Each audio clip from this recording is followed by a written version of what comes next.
I want to start with something that is on the minds of many Americans, and that is these really long lines at our airports.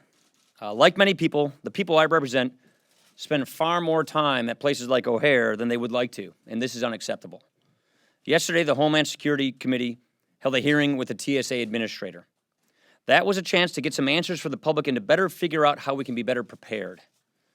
But there are things that we can do about this problem right now.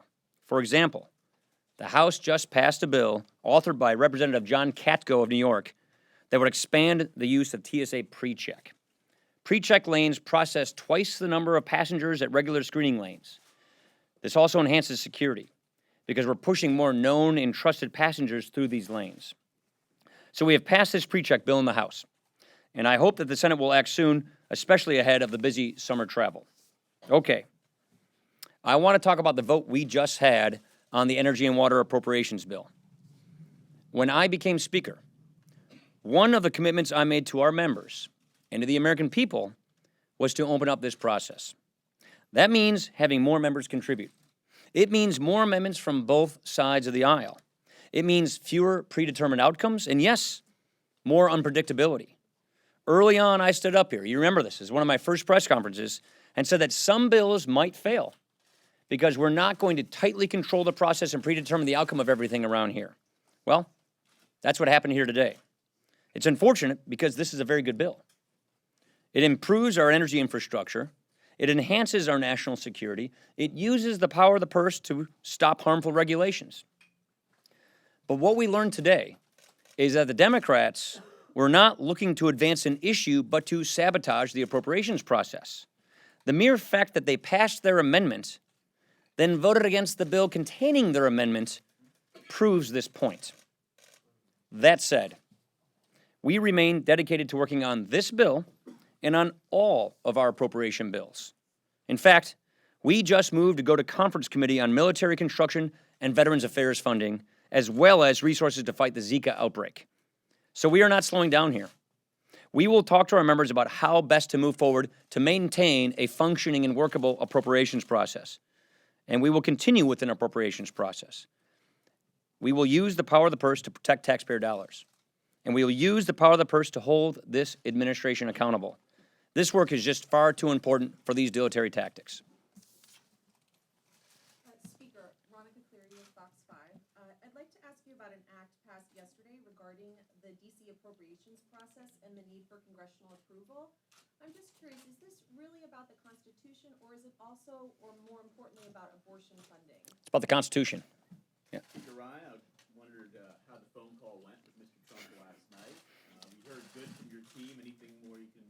No, it was a productive phone call. Like I said, we've had these conversations. Our staffs have been meeting, and we had a very good and very productive phone call. I'll leave it at that. We had a very productive phone call. I'll leave it at that. Wong. Yeah, Mr. Speaker, how will you approach future appropriation bills going forward? Will you try to push to close the amendment process? Would that be the right approach at this point? Well, what we just learned today is that the Democrats weren't looking to advance an issue. They were looking to sabotage the appropriations process. The fact that the author of the amendment that prevailed then turned around and voted against the bill containing his amendment tells us they're trying to stop the appropriations process in its tracks. So what we will have to do when we return is get with our members and figure out how best we can move forward to have a full functioning appropriations process.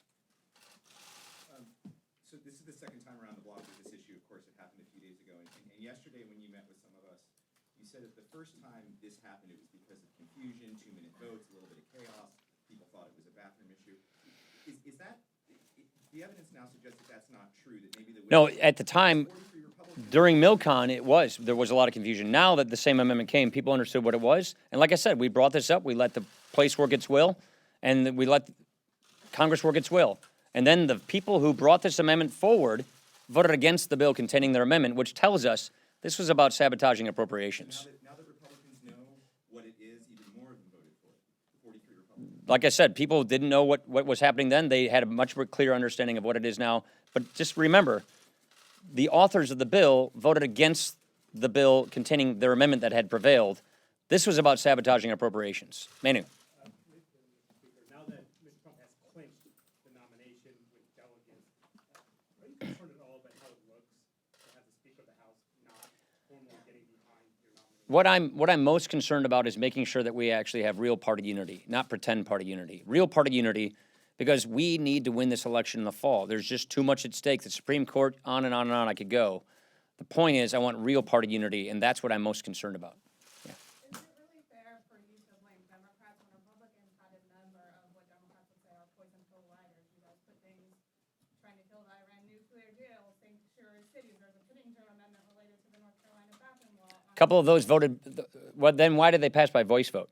Some of these things you just mentioned passed by voice vote with no one objecting to them. No, you raised, you didn't.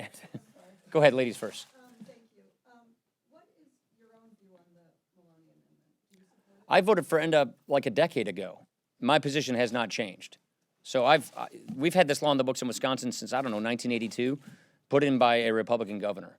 So my view has not changed on this. Jonathan?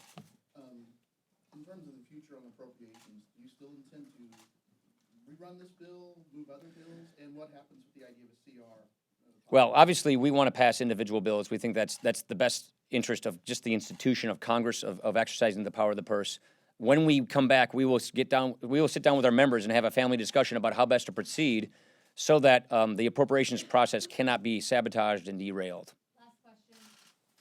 Is VICA an issue that needs to go beyond the normal legislative process? At the rate it's going now, it might not pass until July. Oh, I don't think that's the case. I don't think that the rate is going now. I don't think that timeline's the case. Number one. Number two, we just voted to go to conference on it. So not only had our appropriators been talking pre-conference, now we've just sent them into an official conference so they can get to work on this problem. And there's money in the pipeline that's already going out the door right now. That's another point that needs to be made clear. Thanks.